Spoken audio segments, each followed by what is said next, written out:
अप्रैल 1999 में अमेरिकी doctor Christopher ने एक ऐसा तजर्बा किया जिसने उनके करियर का रुख तब्दील कर दिया।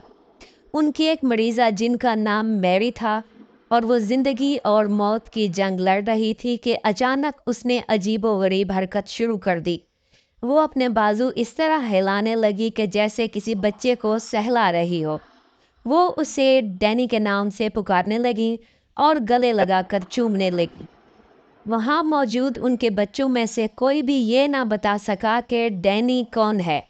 अगले दिन मैरी की बहन ने बताया कि बाकी बच्चों की पैदाइश से कबल उसने एक मुर्दा बच्चे को जन्म दिया था जिसका नाम डैनी था। इसकी मौत का गम इतना शदीद था कि बाकी उम्र उसने इस बच्चे के मुतालिक कोई बात ना की।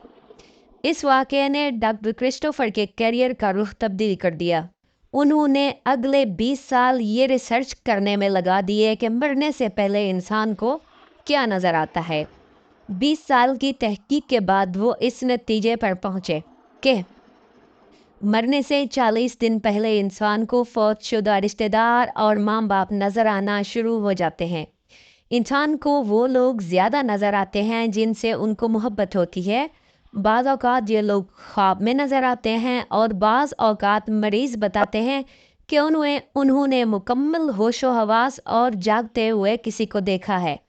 कुछ मरीजों को अपने मरे हुए पालतू जानवर नज़र आते हैं, जबकि कुछ लोगों को कोई यादगार सफ़र दोबारा नज़र आ जाता है।